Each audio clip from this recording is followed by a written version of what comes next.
Hello, good evening, and welcome to episode 6 of We Are Listening, which is a monthly live stream all about mental health, well-being, creativity, and life. My name is SK Shlomo, and I'm really excited to be joined this evening by not one but two superstar human beings. We have Mr. Eddy Temple-Morris and Mr. Dizraeli, who we'll be hearing all about and all from and all getting real. This is all about having a space to do real talk, and we want to talk with you guys too. So we've recorded this in advance, but we are online right now as this goes out, answering your questions. So if you do have questions for us, please type them into the chat and we will be here to reply. And a lot of you have already sent in your questions, which is awesome, so we're going to cover as many of them as possible. But yes, welcome. We Are Listening. It's a platform to talk about mental health, which doesn't have to necessarily be a kind of deep and heavy and difficult conversation. And all three of us are all men who have used our journeys in mental health to tell our stories. So all three of us have had struggles, all three of us have been open about it, and I feel like we could have a really juicy and meaningful conversation tonight. So I'd like to introduce my guests to you now.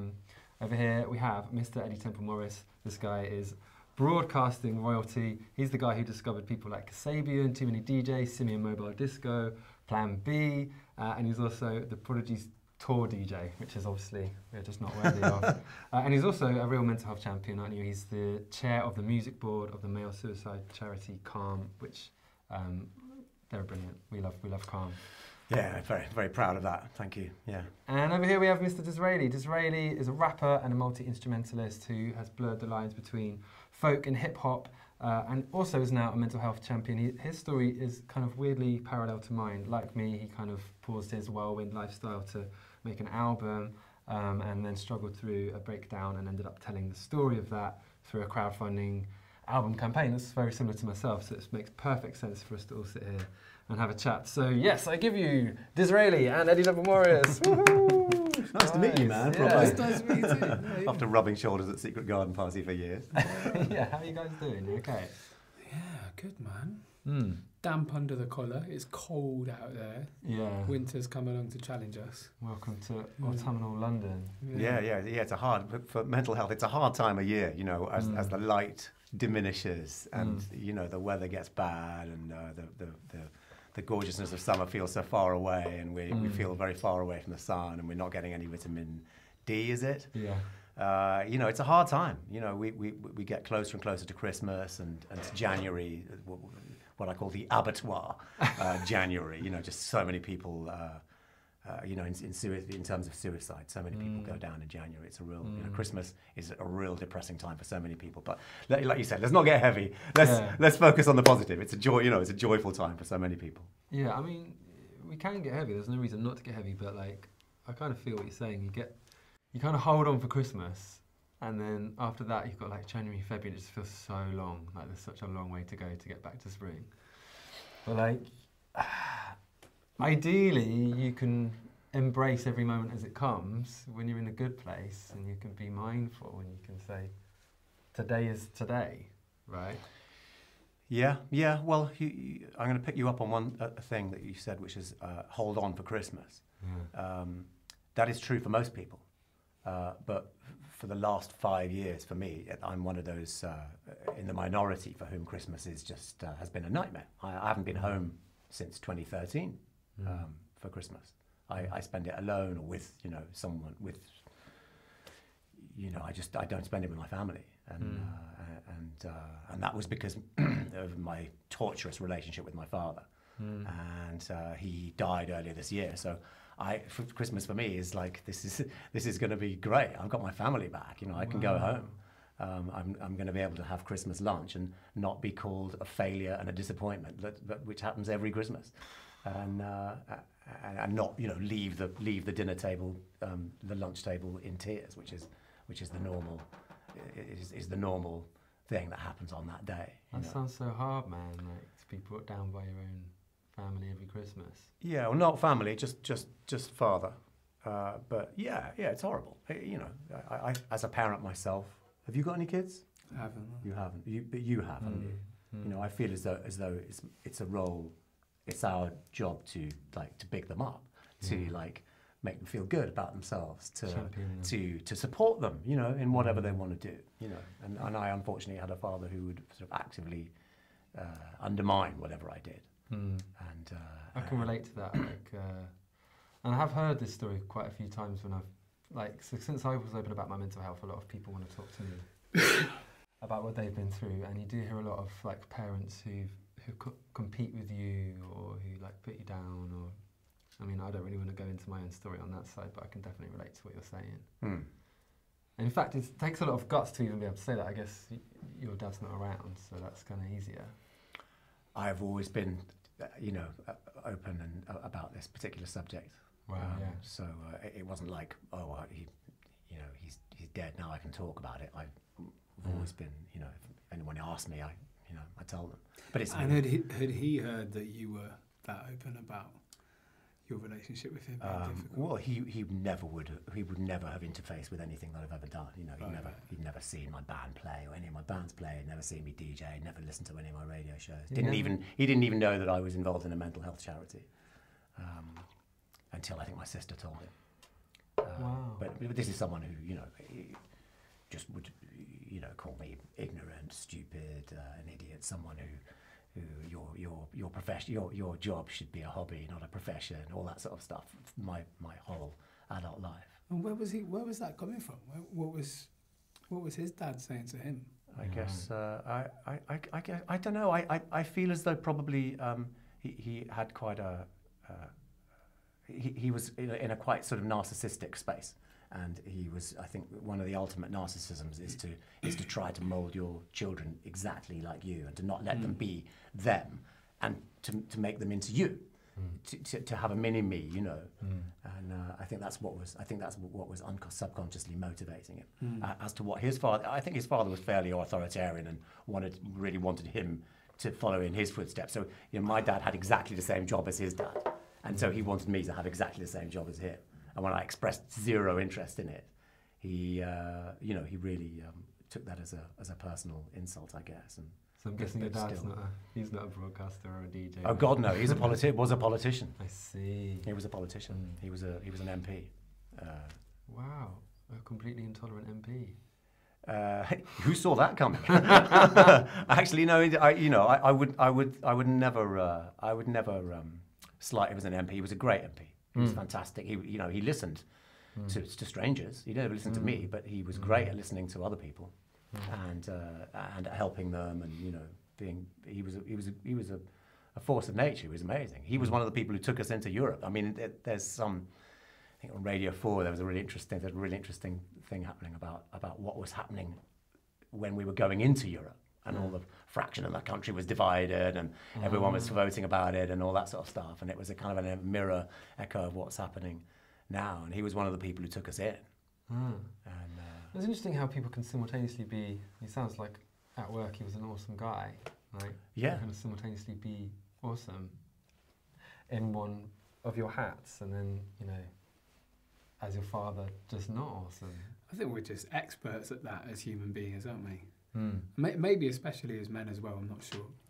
But as putting on different masks and totally separating them out. Just having very fractured, just having, gaps between what we project and what we are,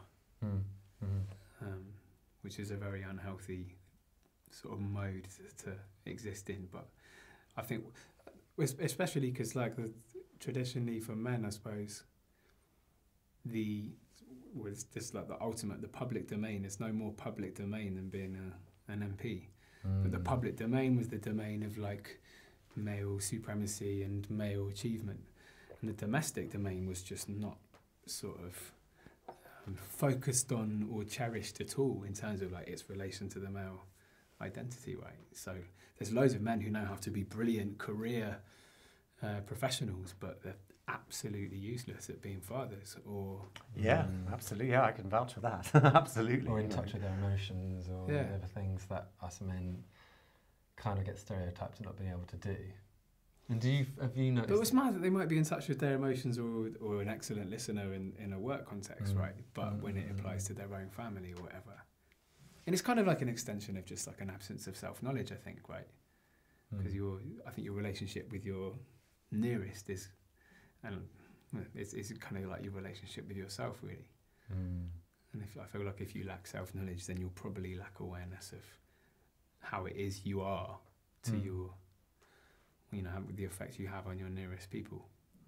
Well, I wanted to ask. Very astute. I wanted to ask you, like, so I'm kind of fascinated by watching your journey, and I was so psyched when your crowdfunder succeeded, like a few weeks before mine, and I was like, you were a real model for me. And I just wanted to know, like, has your life changed much since you kind of decided to be open about what you've been through? Yeah, it's transformed my relationship with myself and my relationship with my work, my relationship with the people around me, my relationship with the world at large, and my sense of purpose. And it's not necessarily just the fact of having been open about my mental health or my mental turmoil.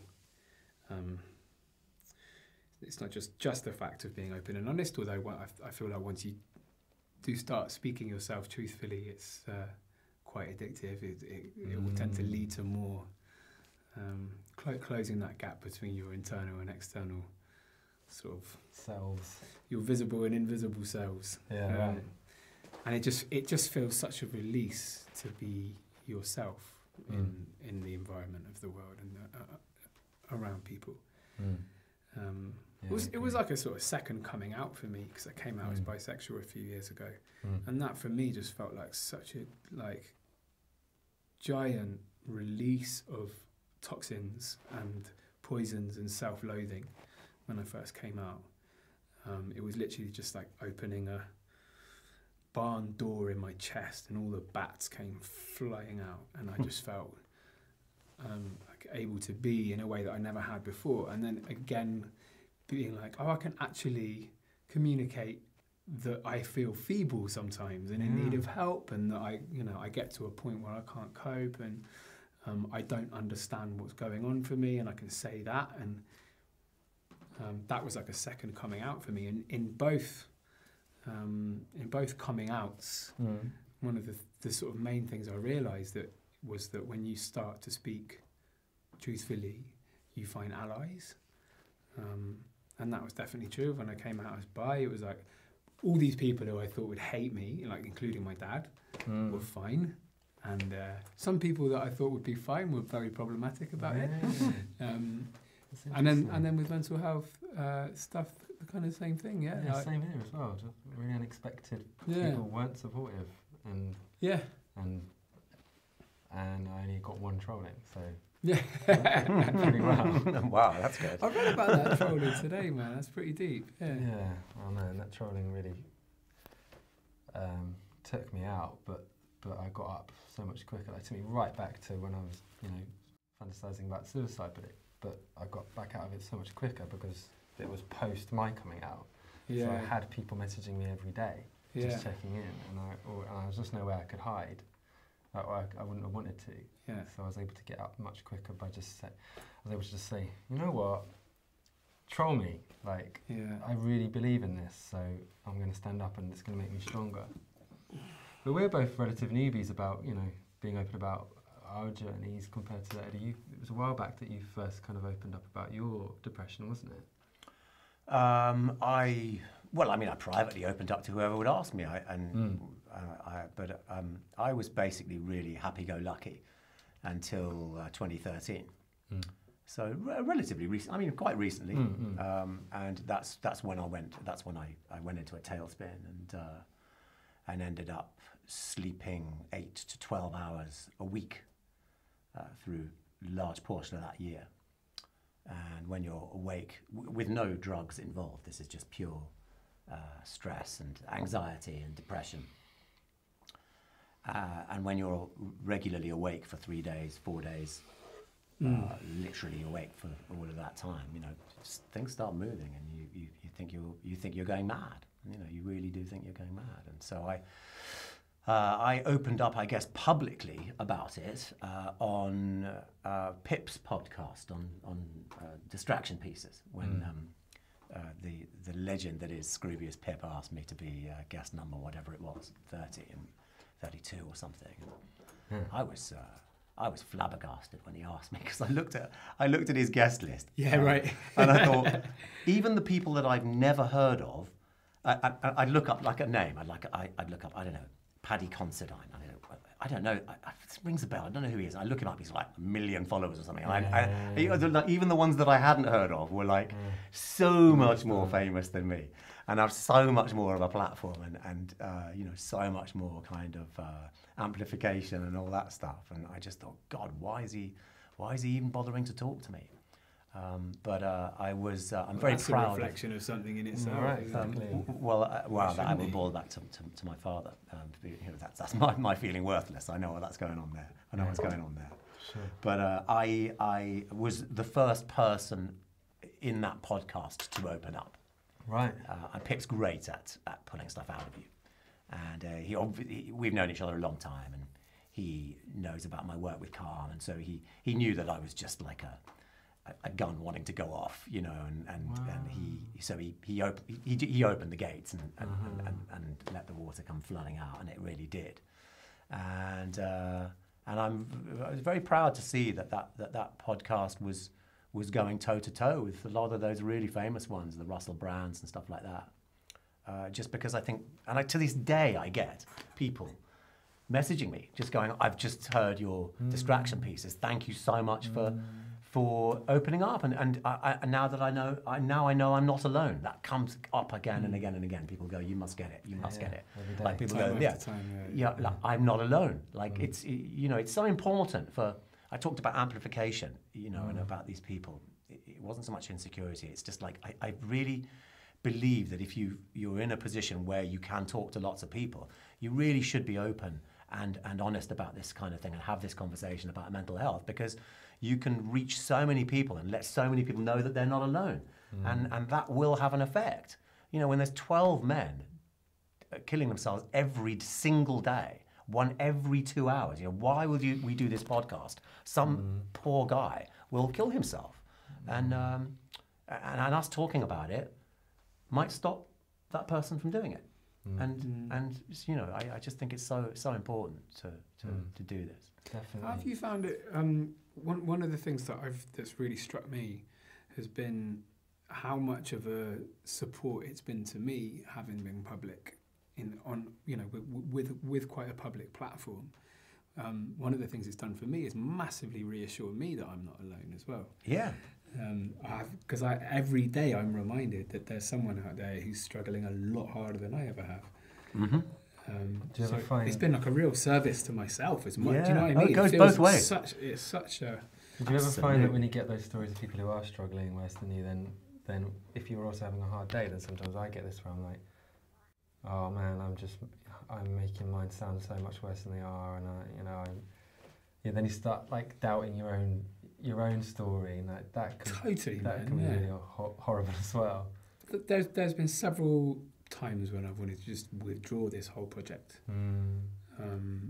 particularly because now I've taken it on tour and stuff in various forms. I've spoken to so many people about their stories, and people. I mean, we know people have the most insane lives and the most insane struggles that I personally, my story doesn't come anywhere near theirs in terms of like just how much they've had to deal with. But the thing that the place that I've kind of got to with it is a sense that for me, the stakes aren't so high that any kind of bringing up of this story for me is going to like cause an internal collapse and all the walls are going to come tumbling down again, which I think is the case for a lot of people. If they sort of sit in front of an audience and start kind of confessing how much they struggle day to day, then the fear for them is that they'll collapse or be dragged back down into a hole. For me, the stakes aren't as high as that. I have like a daily practice in place where I've become quite good at looking after myself. I feel quite confident with talking with people and things like that now. I feel I'm in a good relationship. I feel well held. So the kind of place I've got to it now is like I should be talking about this stuff because the stakes are lower for me. Do you know what I mean? That's nice. And I know that through the conversation I've had with people, I know that it is a service as well, and not just to myself, but to other people as well. I've had loads of people saying to me stuff like, since hearing you talk, I've now gone to see a therapist, or I've opened up to my partner for the first time about my depression, or, you know. That's so amazing, man. So there is a sense of, and I think there's always an imposter syndrome. Yeah. There's always a sense of that. Someone's going to kick down the door and drag me out by my collar and tell me that I have no right to be here. And I've had that with pretty much everything I've ever done, including talking about mental health. But and every guest who's been on this show has talked about that too. So it's very common. It's like, hey, what right have I not to talk about this stuff, given that I can? Do you know what I mean? It's more like that. I'm interested to know what you mentioned a daily regime or a daily thing. I can't remember the exact word you used. Practice. Like a daily practice. What's your daily practice? My daily practice is I exercise first thing, so I go for a run or do some circuit training or whatever, and then I meditate for 20 minutes at least, and then I do my morning pages, which is a practice from a course called The Artist's Way, that I did when I was having my wobble, and then I do an hour of making. So whatever that might be, working on a new song or doing some production, or because those are all things that I kind of identified over the course of my breakdown that support me, you know. Sounds like heaven. Sounds like you give yourself this beautiful start of your day every day. I didn't do it at all last week. Let me just be clear about this. I am not like Captain Marvellous, but that practice is there, and I know it nurtures me, and I do it most days. And are you able to forgive yourself on the days when you don't, for whatever? That's the key thing, man. It's like, and that's one of the things that Buddhism has taught me above everything, is you know, when I first started meditating, when I first started mindfulness, sort of before I got into Buddhism, I was treating meditation like another challenge and another way to prove I had value. You know what I mean? It's like, I'm going to be really fucking good at meditating. I'm going to smash the shit out of meditation. Because I've failed at everything else, but I'm going to smash the shit out of meditation. And gradually through through extended like practice and stuff, I realised how kind of counterproductive that was.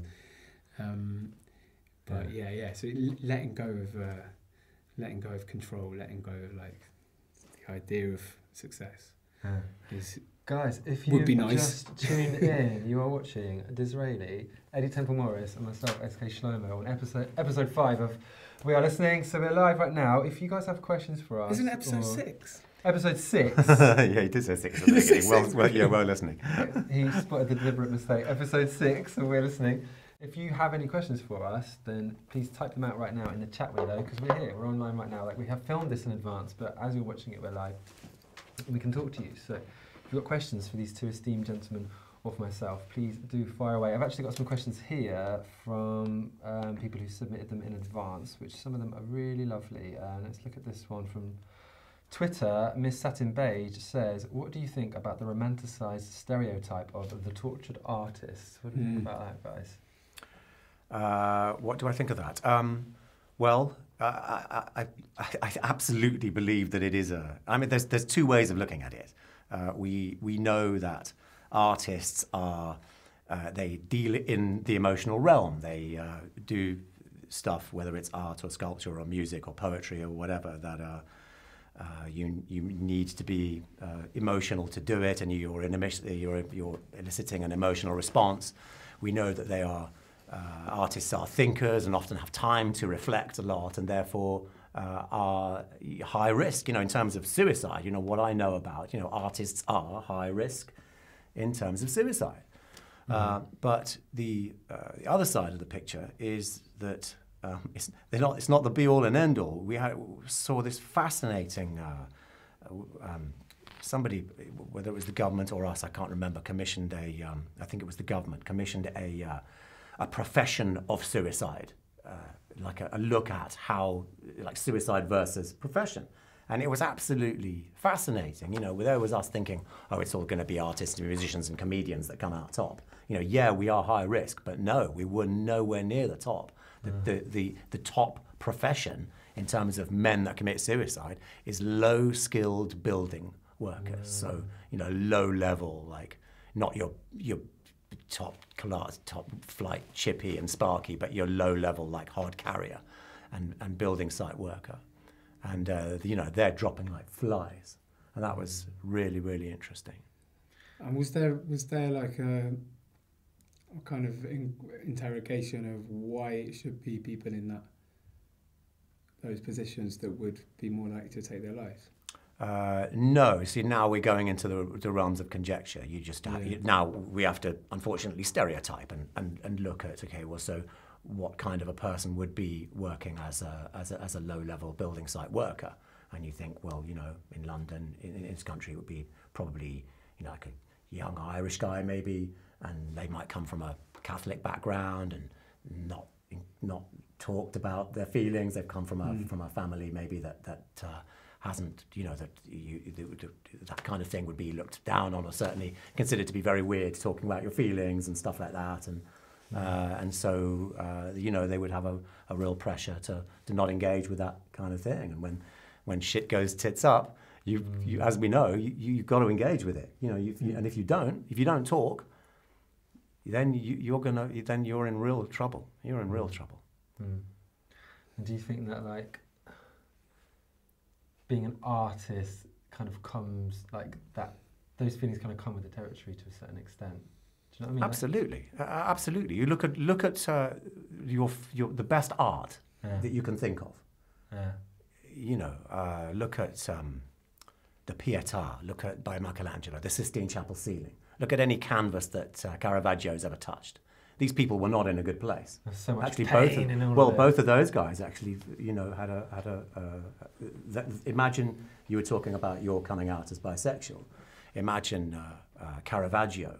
He's gay or bisexual, but I mean, he was gay, but in 1500 and something. You know, when you just absolutely couldn't do that, and he was being commissioned by the Pope to paint stuff. And it was completely, totally, you know, imagine how you much think there's pressure. A stigma now. Imagine the stigma, and imagine the pressure that those people would have been under, the Michelangelos and the Caravaggios of this world.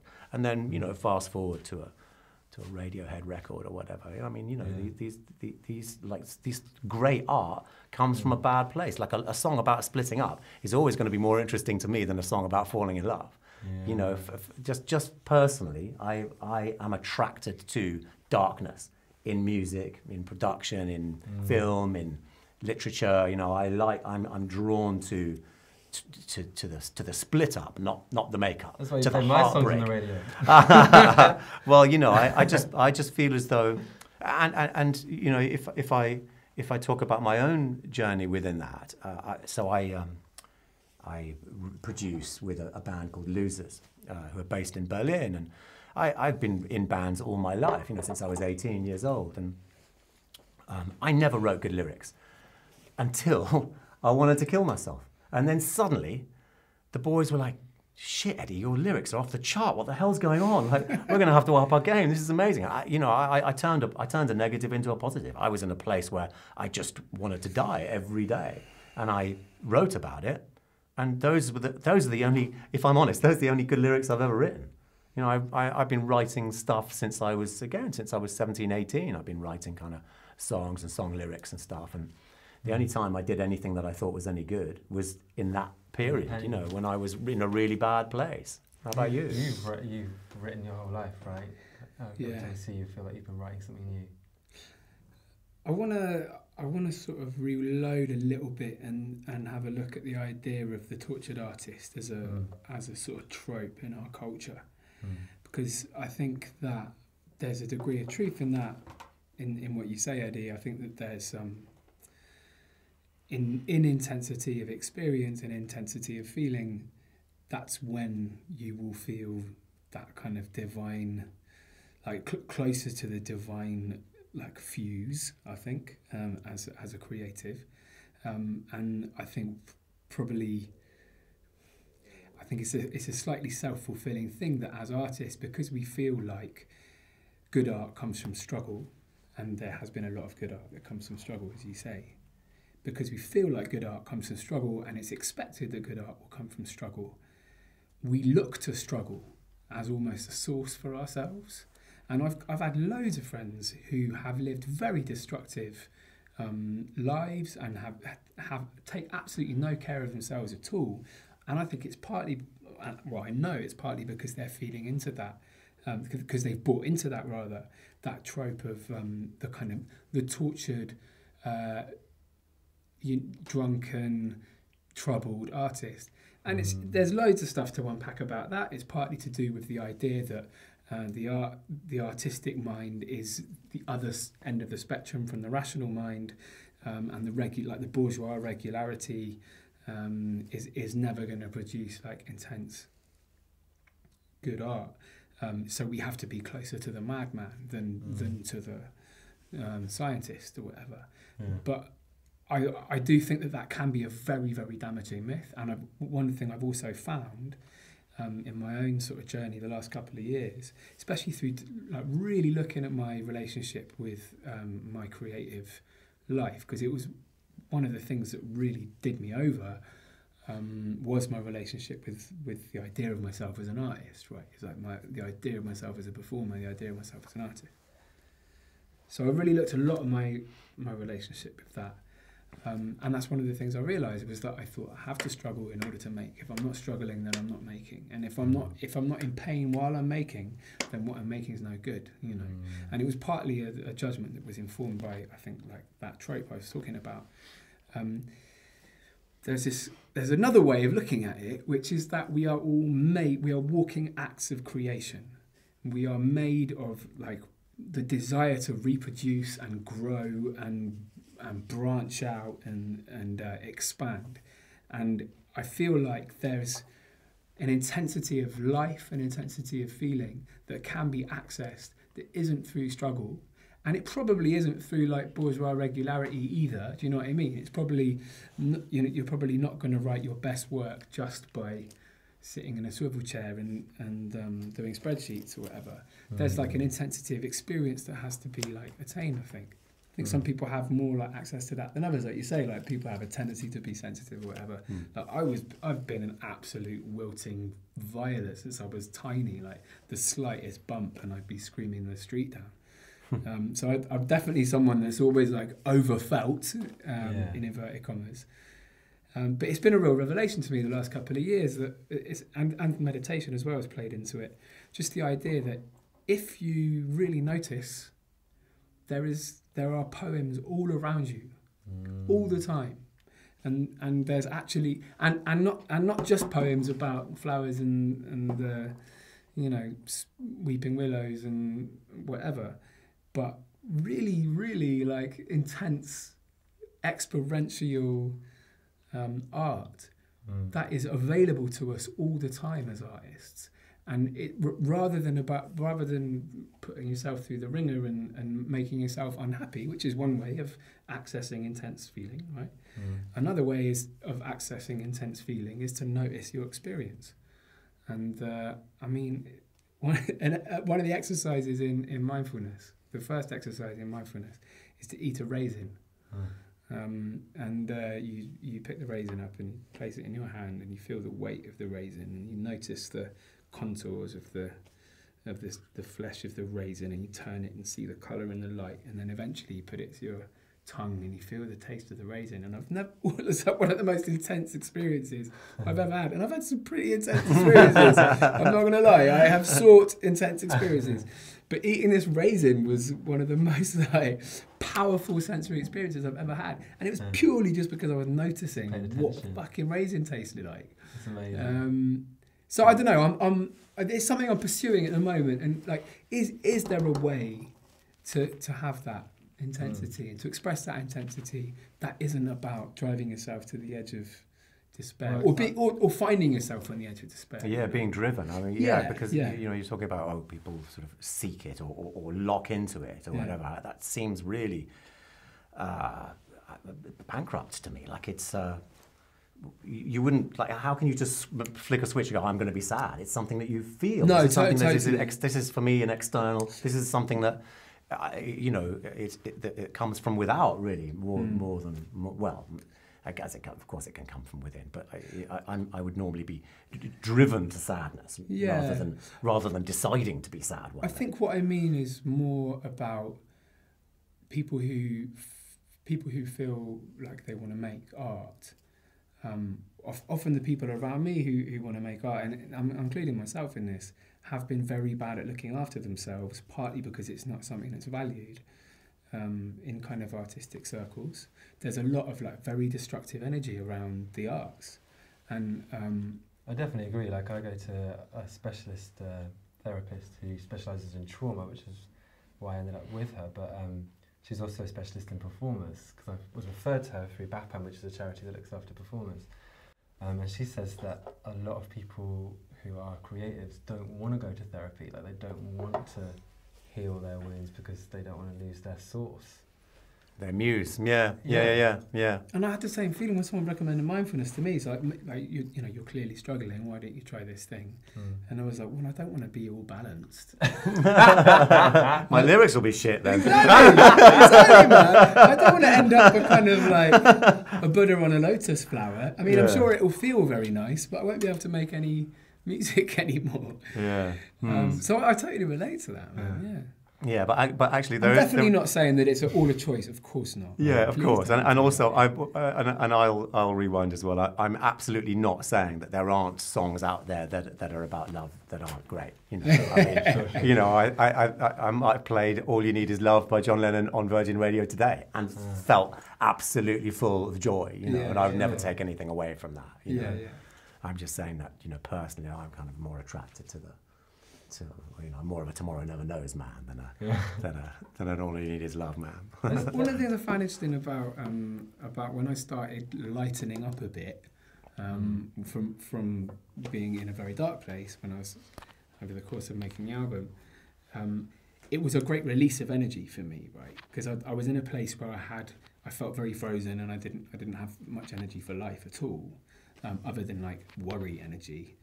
I didn't have any. I felt like I didn't have much creative energy, and that's one of the things I felt like it did when I started kind of feeling like I was like accessing the light a bit more. It was a great rush of new energy, and the music I made out of that wasn't particularly cheerful.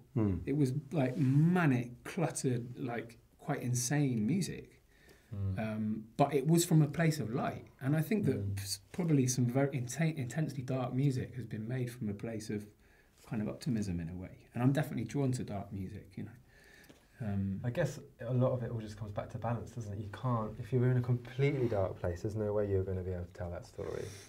And if you're in a completely light place, then you're not going to need to tell that story. Do you know what I mean? So I've been finding throughout this whole conversation, and this word comes up all the time, is balance. That's all you're really looking for. You're not trying to like heal yourself completely or like be the perfect human being. You just want to be a balance of all the different lights and shades. Absolutely. That's a core. You've hit the nail on the head. Like, balance is like the core thing in my whole belief system. You know, we share a Middle Eastern background. My mum is from Iran, you know, your parents from Iraq, and you know, we're from very similar, we're, you know, that Levantine thing. And if you trace religion right back, you know, my family would have been Zoroastrian, would have been, you know, Sufi, that kind of thing. And that whole balance of good and evil, you cannot have one without the other. You cannot have darkness without light. You cannot have good without bad. And you cannot have light without darkness. Yeah, exactly. You've got to, you know, you've got to have both. And absolutely, you can't just be a being of light.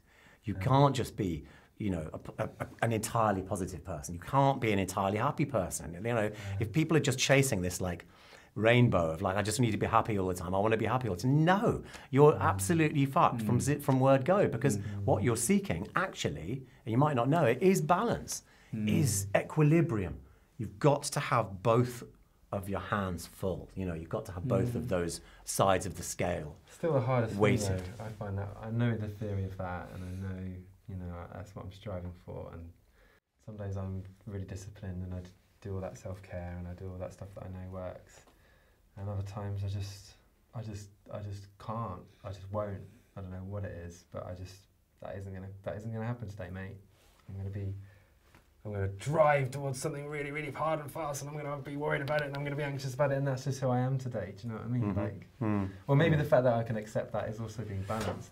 Yeah, I guess. I mean, I'm with you. I'm draconian about it. I do my what do you call it? Your daily practice. I do it every single day without fail. Like I've only not done mine once in the last 2 years, and I got ill. Really? Yeah, the very next day I got ill. You know. Yeah. So yeah, I do. I meditate. I had to learn how to meditate because after being we touched on my insomnia. When I'd been awake for my record was 4 days. Wow. And I say again, for anyone who's just joined us, I'm not talking about, this is not a drug thing. I wasn't taking any drugs. This is 4 days awake on no caffeine, no uppers. I hate uppers anyway. This is pure anxiety. And I just called up my sister at a point, and I was just in tears. The walls were moving. I thought I was going crazy. I said, Tina, I'm going crazy. I'm going mad. Help me. I cannot sleep. I just can't sleep. I'm so stressed and so anxious. And she said, well, I know this guy who had a similar thing to you, and he did this kind of, like very modern interpretation of a thousands-year-old Vedic meditation that's very modern and pragmatic. You do it 20 minutes a day, twice a day. It's a mantra thing. They give you a mantra, and you just have this mantra. And so I went, and I'd had this knot in my solar plexus. You remember that one? You know, as soon as I said it, you breathed. and I actually heard it. And, I had this horrible knot of stress right here. And I did this, I went on this course. And when I very first did this type of meditation, I did it and I felt this knot just go. And I was like, oh my God, it's gone. Yeah. It's actually gone. I said to the guy, it's gone. Like my thing, it's gone. Like I've had this for like nearly a year, and I can't believe it. And it's never come back to this day. I get a little echoes of it when I'm really deeply stressed. I just had a real stress thing happen just a few weeks ago, and this echo came. But all I have to do is think about my meditation, think about my next meditation, and it just kind of dissipates and kind of goes away. It changes how you deal with stress, doesn't it? It really does. Totally does. So yeah, so my regime is that I wake up and then I do this yogic breathing thing, the Wim Hof method. I do. It's nothing new. It's an old. Wim Hof's the dude that can the sit in ice. Yeah, he's the Iceman. So I do the Iceman thing. So I take basically 30 deep breaths, let the last one go, and then stretch, then do 30 more breaths, and then do some sit-ups with nothing in my lungs. Do 70 sit-ups with nothing in my lungs. And then do 30 more breaths, and then do a load of leg raises, 50 or 60 leg raises, again with nothing in my lungs. Then I go and have a shower, normal shower, and then I make it go freezing cold at the end. I make that shower freezing cold for about 90 seconds.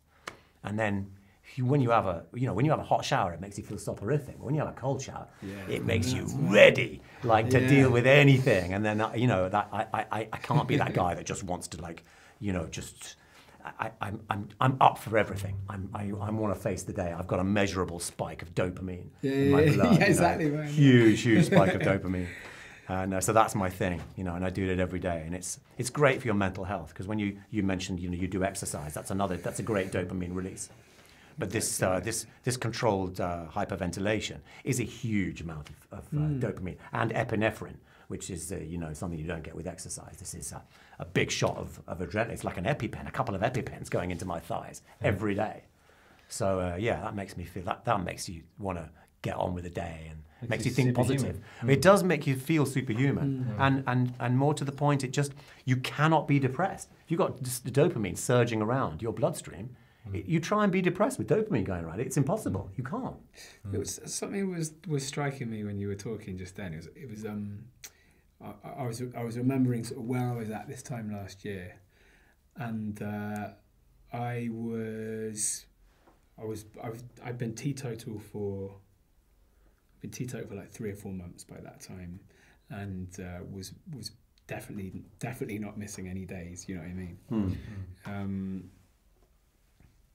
And one of the things that sort of one of the things that I realised about maybe about a month ago or so was that part of my discipline was coming from fear. and I had this I had this sense. I had a long phase of being teetotal, and it was because I was terrified of drinking.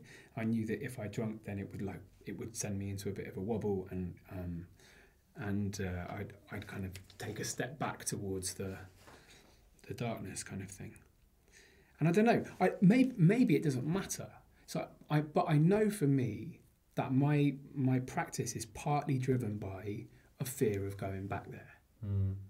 And I wonder if there's a way that you've found, and I'm curious with both of you, like, maybe it's just fine. Maybe it's fine for there to be some fear in there. Maybe it's just fucking inevitable because you've been to somewhere quite unpleasant that you don't want to go back there. But is there a way of doing this stuff, doing the self-care without it being driven by fear? Like, do you know what I mean? Without it being driven by fear.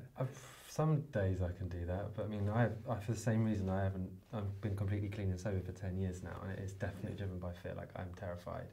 Like this weekend we had a massive birthday party at my house, and I mixed up these huge tanks of booze.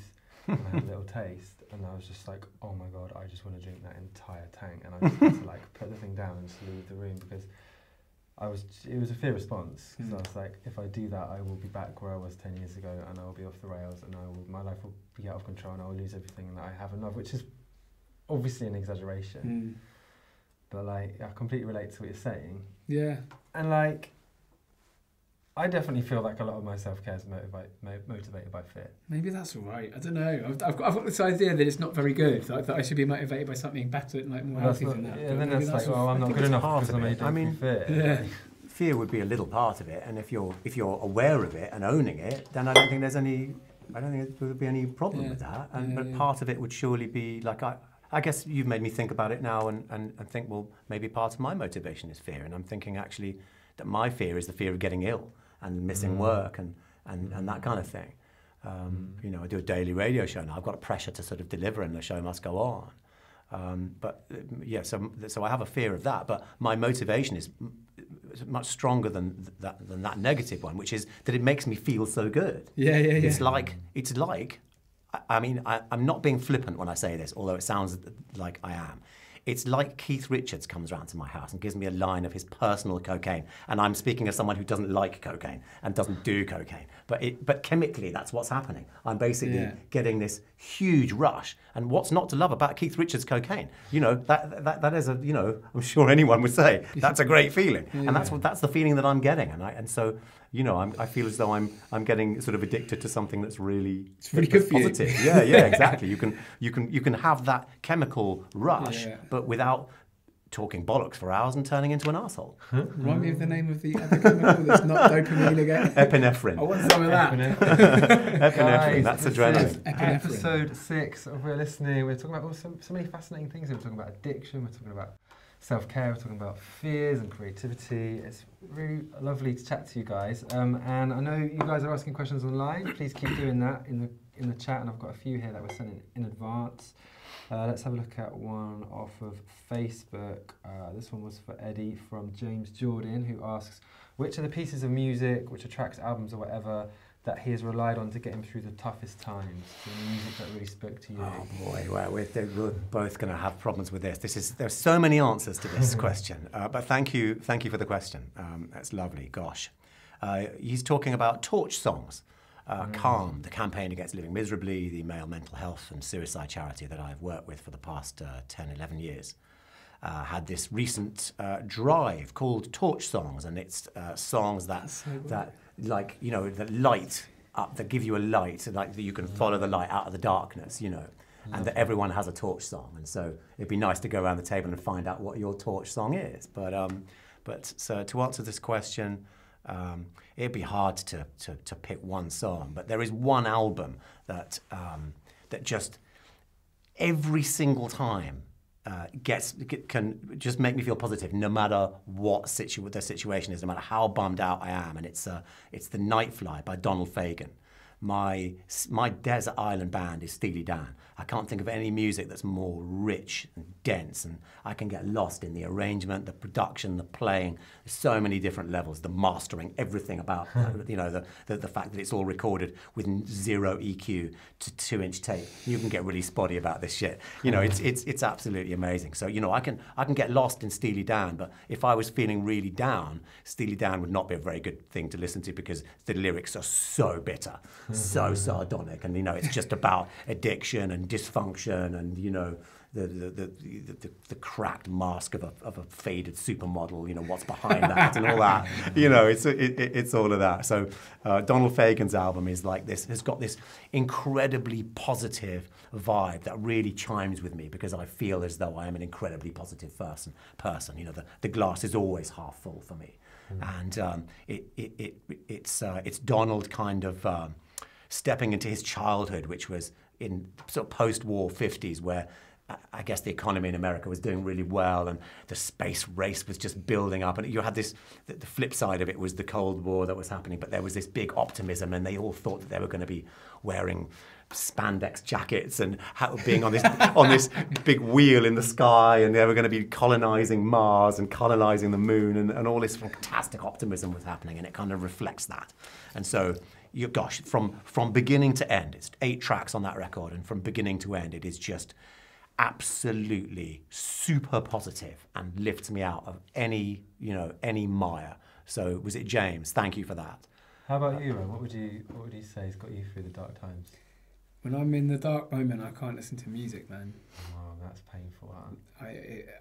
That was one of the sort of defining factors of my real downtime. Was I just hated music and I couldn't do it. And it was partly because I was wrestling with a lot of self-worth stuff about being a musician, and I couldn't hear music without just going into like this sort of tailspin of like comparison. Yeah, I'll never be as good as this. Yeah, exactly, man.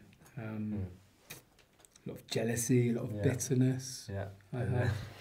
Yeah. Was there a thing that you say you couldn't listen to music, but and I absolutely can relate to that. Because when I couldn't sleep, the only thing that really helped me was just looking at recipes on YouTube. Like that was my thing. Like cooking. Yeah. So before bedtime, and to this day I do it.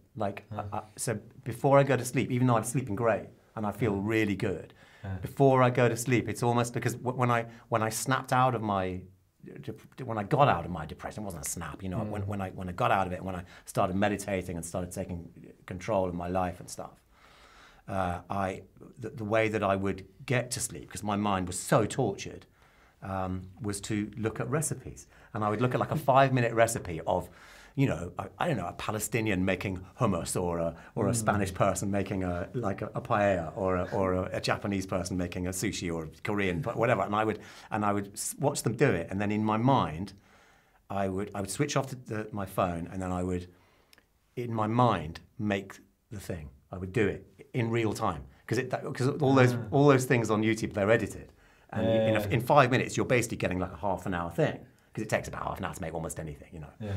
And I would, in real time, get, in my mind, I'd go to the fridge, get the onion, peel the onion, feel like the raisin. I would feel the crackliness of the skin of the onion, and then I would, and I would feel the tears in my eyes as I cut into it. Well, that is meditation, and right? then, well, I guess that's mindfulness. But so then I would do the recipe and make it, and almost every time I would be asleep before it actually got served up on the plate. Yeah, exactly. Yeah. Was there a thing like that wasn't music that helped you? Yeah, gardening. Oh right, that's how earthy. Yeah, that's why I'm wearing my gardening trousers. I thought this was an audio recording, which is why I'm wearing these. These are my gardening trousers. These are your audio trousers. These are my podcast trousers. So that's one of the things that I really realised that I needed was something that I loved that wasn't the thing that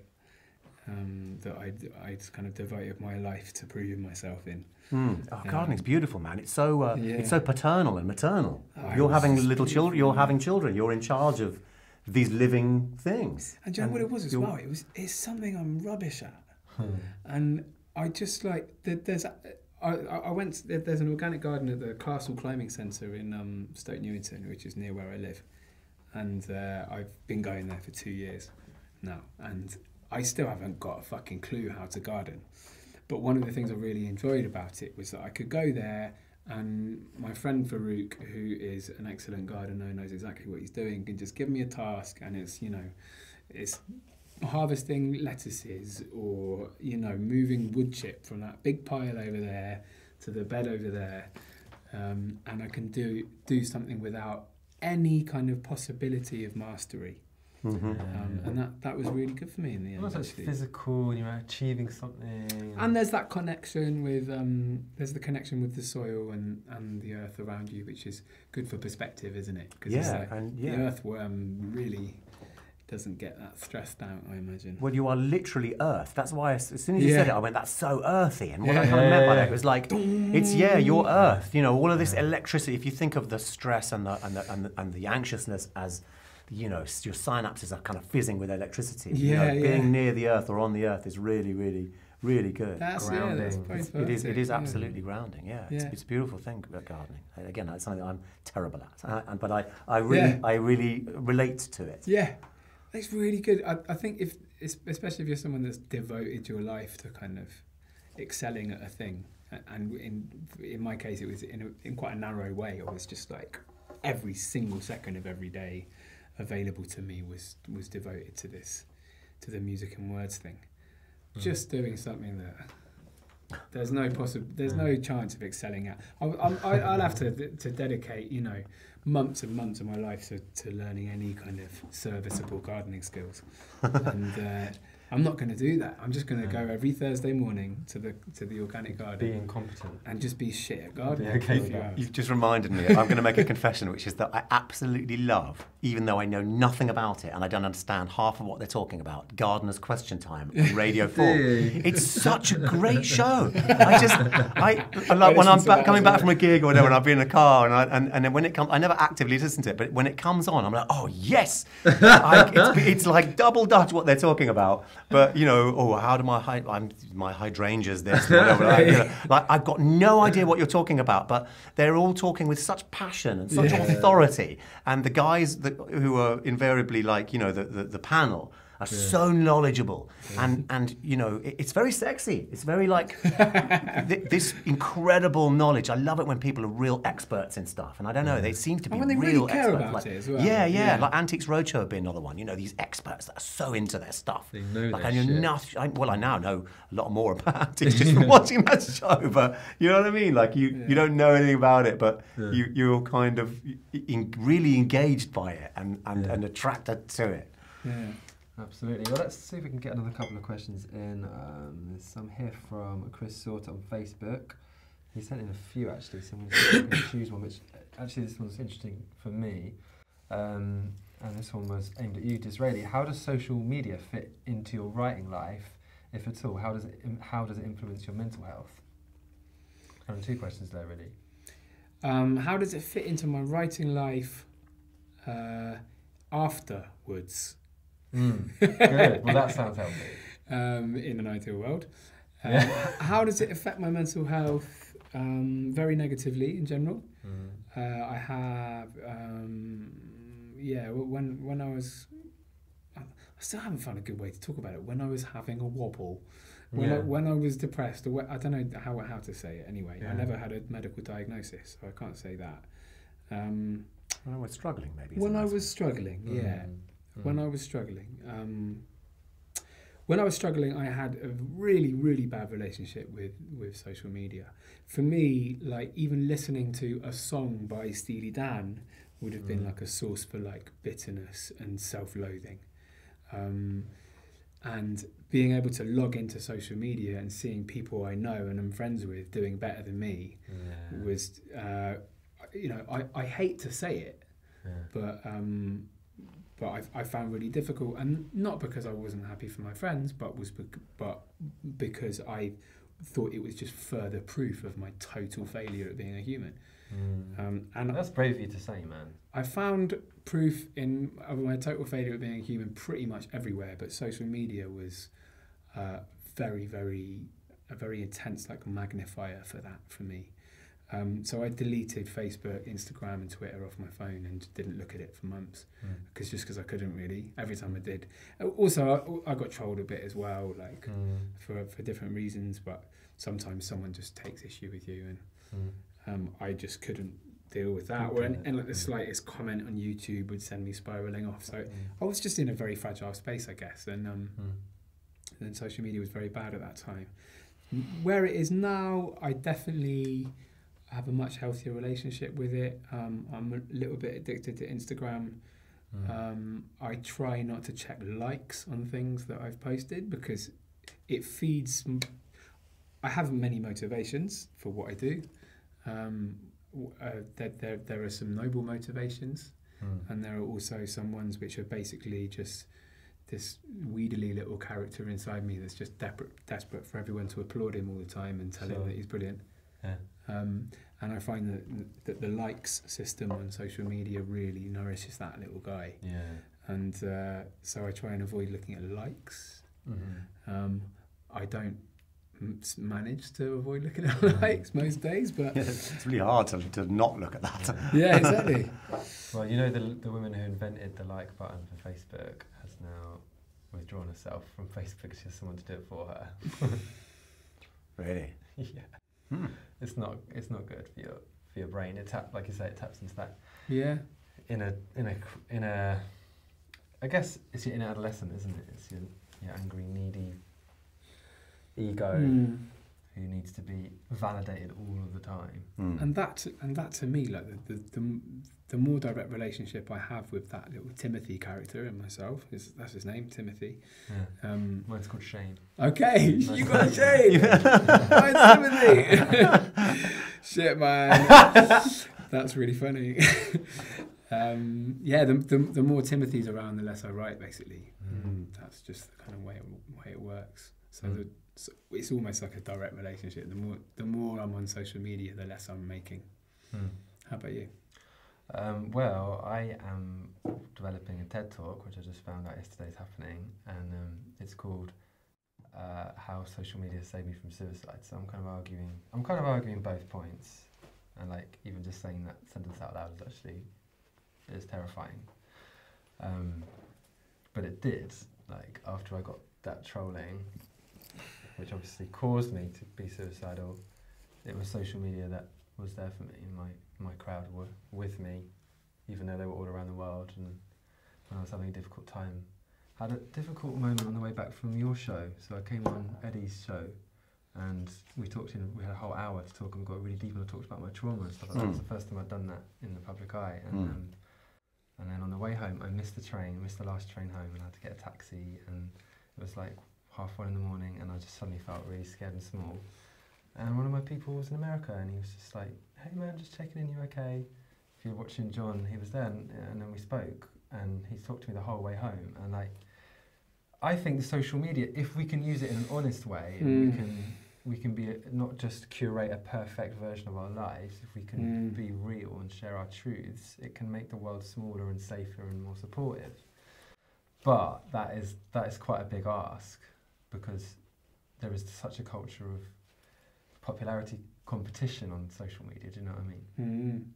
I'm really hearing what you're saying, and I want to retract some of what I just said in response, actually, because exactly the same is true for me. And when I started posting stuff related to this topic, I organised a whole tour around the UK because people said come and play in my lounge, and I did that all around the country, and I felt super supported through it, actually, and obviously the whole crowdfunding campaign and everything. Yeah. So actually, I've had an amazing access to a huge network of people again around the world who would love and support you and hold you rather than who have expressed like what feels like genuine love as well. So that's really positive, I guess. Yeah.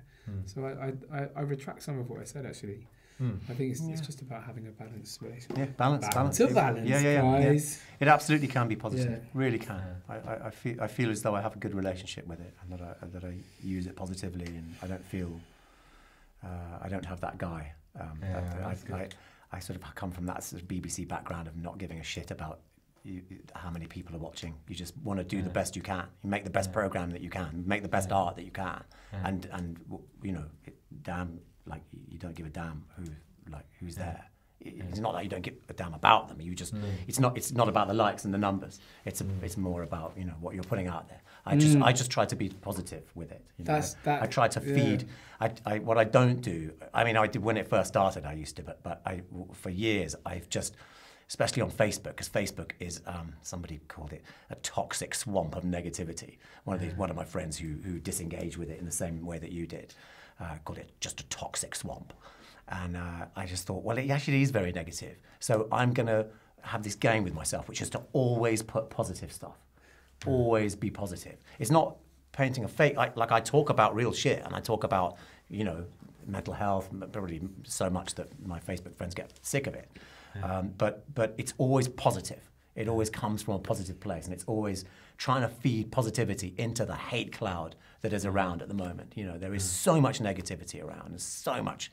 I don't want to get into disappear down into a political wormhole, but you know what I'm talking about. You know, there is a huge thing where truth is getting turned up on its head, and people are hating, and there's so much nationalism, and there's so much, just massive amount of negativity, and I feel as though it's my job to feed negativity, so to feed positivity into that negative bubble, you know, to provide some balance. So, you know, I feel as though I have a good relationship with it. But I learned the hard way. I didn't, because there was no internet when I started this stuff. Same. You know, when I was like, you know, when I was on MTV every day, I was in everyone's, well, not in everyone's, I was in lots of people's home on their television. And that's how you learn how to deal with trolling. There's no, just direct. People would just send you an email right in the beginning days of email. People would just email in or phone in or whatever, and say either you're the best thing on television or you're the fucking worst thing on television. You know, I never get any ambivalence. You know, people just go, you absolutely suck the sweat off a dead man's bollocks, or you're the greatest fucking thing ever on telly. You know, like, you know, you'd get properly. I got trolled by, gosh, at one point I got trolled by a Nazi.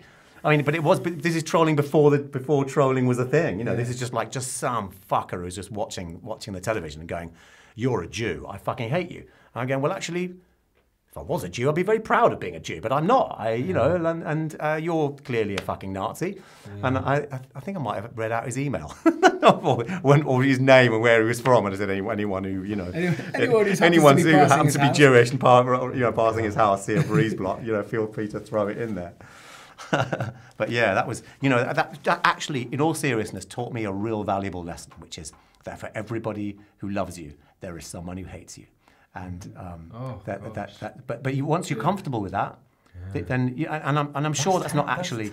Well, it felt like that. It felt like that. But because lots of people love me, man. Yeah, that means lots of people hate me. Well, no, but that's balance, you see. And if you're okay with that, then suddenly you don't care about the likes button. Or you're okay with getting trolled. You know, you obviously were really hurt by major trolling, but when you embrace, I mean, I have friends. I'm not going to embarrass them by saying who they are. You know, like very eminent broadcaster friends who are absolutely obsessed with what people think of them, and they Google themselves. You know, and then they'll like be really, really mindful of every bit of negativity on those comments on their YouTube or whatever. And the thing is, you just just embrace the balance. Just you know, there are for starters, it's much easier to hate. You're to get in touch with a TV show or a radio show or with a musician or a video or whatever. It's actually much easier to be negative. Like you are hardly ever going to go, oh, I think you're great. It's going to be you fucking suck.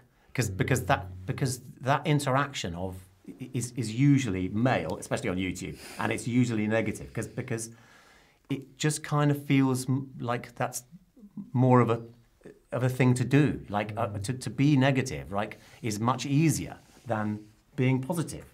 Do you know what I mean? It's like the dark side is easier. Like it's harder to be to go, oh, you're great. You know, I think what you do is fantastic. I think that's quite that's a harder interaction than you suck. Yeah. Yeah, I hear that. It's a relief the moments where you can let go as well. Like, I feel like I'm letting go more and more of that, of caring what people think about me in that way. And it's a real buzz just to be like, oh, I'm just gonna offer what I have, and some people are gonna really fucking hate it. Yeah, and be okay with that. If I'm not making enemies, I'm not doing my job, as Michael Franti said. Yes, absolutely, exactly. That's it. That comes down to balance again. Yeah. You've got to have that, you know.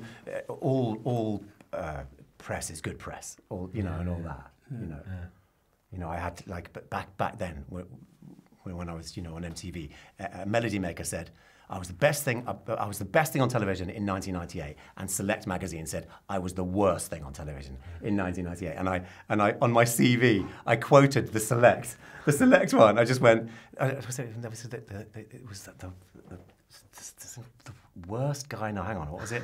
I can't remember. But I basically quoted the Select one because I was kind of proud of it. Yeah. Of the worst guy on television, the number one worst guy. So I went the number one. Yeah.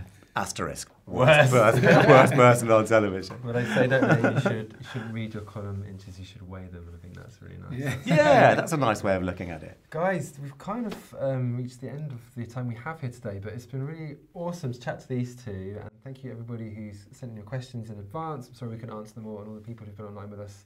It's been awesome. I mean, before we do go, it'd be really nice just to kind of hear from both of you guys, like where we can find what you're up to at the moment and how we can support what you're doing. Eddie, you're on the radio every day, aren't you, on Virgin? So yes, I do the mid-morning show, 10 till 1, every weekday on Virgin Radio, and I'm on 1 till 4 on weekends. And I DJ around the place, and I make music with losers.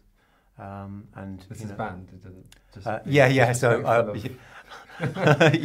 So I'm in a band with a lovely man called Tom, who used to be in one of my favourite bands, the Cooper Temple Claws, and another guy called Paul, who used to be in another great band called Your Co-name is Milo, and we make music together in Berlin. Amazing, cool. And how about you? People can find me on Dizraeli with a Z.com, and I do many things. I have a monthly radio show on Soho Radio. I'm a spoken word artist. But most importantly, I've just finished a new project called The Unmaster, which has first been a theatre show, and I'm now working on releasing the album version of it. So kind of talking about all the things I've talked about today in a more kind of experiential way. And come and hang out. We're all very excited about that. I'm one of his funders, and I can't wait. Oh yeah, we're Soho Radio Brothers. Of course, because I do the remix on Soho. I took the show that I used to do at XFM for 15 years, and then when they hired Chris Moyles, I tore up my contract and walked. And did you? And said I'd rather go to Soho Radio and do that for free. Yeah. And I've been there ever since. I do that. Yeah, I do that once a month now. Love Soho. Yeah, man, what a great place. Yes, of course, I see your wooden plaque on there every time. Yeah. Guys, thank you so much for watching. There are now 6 of these, and you can watch them all on skshlomo.com/wearelistening. You can see insights from some amazing people like Codeline, Andy Osho,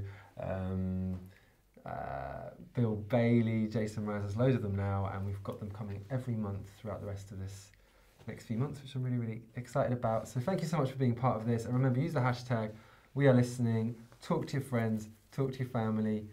Share your truths, be real, and share them with us, because we're all 3 of us. We've been through some difficulties, and we want to talk. So let's have a conversation. Thank you so much for watching, and we'll see you next month. Thank you to these guys too. Thank you so much. Woo!